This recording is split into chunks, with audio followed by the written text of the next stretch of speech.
Hola, hola, Caracola. Yo soy Liliana García Soto y el día de hoy vamos a entrevistar a uno de los grandes matemáticos del mundo griego, Tales de Mileto. Así que vamos a ello. Bueno, Tales, ¿cómo reaccionó la gente a tus ideas en tu época? Cuando dije que el agua era el origen de todo, muchos no me entendieron. Estaban acostumbrados a explicar el mundo con dioses y mitos. Yo quería usar la razón y observar la naturaleza. Algunos me respetaron por eso. Otros pensaron que estaba equivocado. No tuve todas las respuestas, pero fui uno de los primeros en buscar explicaciones usando el pensamiento.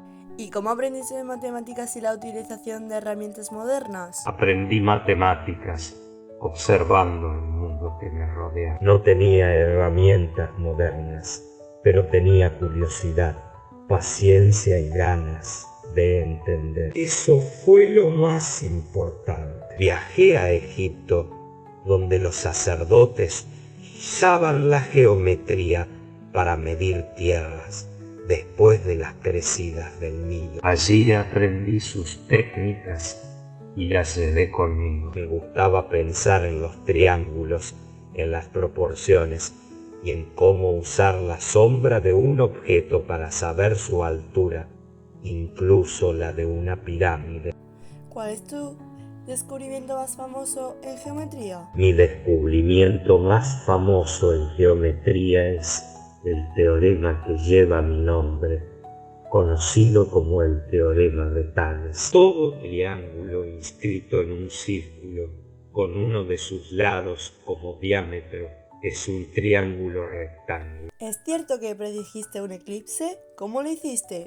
Se cuenta que predije un eclipse solar y eso fue algo que sorprendió a muchas personas en mi tiempo. No tenía telescopios ni tecnología moderna. Lo que hice fue observar los cielos durante años y aprender de lo que vi en mis viajes, sobre todo en Babilonia. Aprendí que los eclipses no eran castigos de los dioses, sino que ocurrían de manera regular. Me di cuenta de que había patrones, ciclos que se repetían.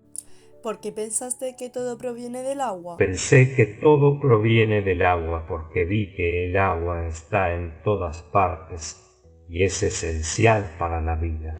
¿Crees que las matemáticas pueden explicarlo todo en la naturaleza? Creo que las matemáticas ayudan a entender muchas cosas de la naturaleza. Con ellas se pueden medir, comparar y descubrir patrones. Las usé para calcular alturas con sombras, dividir terrenos y estudiar las estrellas. Tal vez no expliquen todo, pero son una gran herramienta para descubrir cómo funciona el mundo. ¿Cómo era tu vida diaria en Mileto? Mi vida en Mileto era tranquila pero llena de curiosidad. Me gustaba observar la naturaleza, estudiar los astros y conversar con otros sabios. Viajaba cuando podía, sobre todo para aprender de otras culturas, como la egipcia o la babilónica. También participaba en asuntos públicos y enseñaba a quien quería aprender. Me encantaba hacer preguntas y buscar respuestas.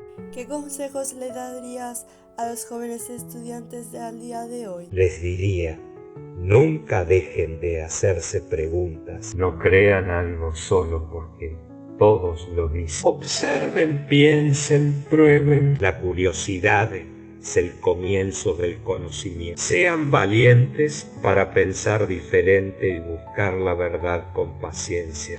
¿Te sientes orgulloso de ser llamado el primer filósofo y matemático? Sí, me siento honrado. No busqué fama, solo quise entender el mundo usando la razón. Si hoy me recuerdan como el primero en hacerlo, entonces valió la pena cada idea, cada cálculo y cada duda. ¿Por qué te interesaban las estrellas, las matemáticas y la naturaleza? Me interesaban las estrellas, la naturaleza y y los números porque siempre tuve una gran curiosidad. Cuando miraba el cielo por la noche, sentía que había un orden escondido allí arriba. Las estrellas no se movían al azar, seguían caminos.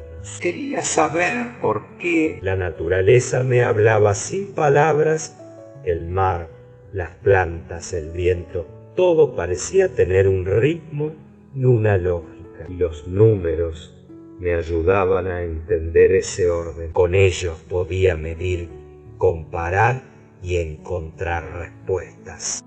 Y bueno, ya llegó el final de la entrevista a Tales de Mileto. Espero que os haya gustado mucho, como a mí me ha gustado mucho hacer esta entrevista. Y bueno, un placer y adiós.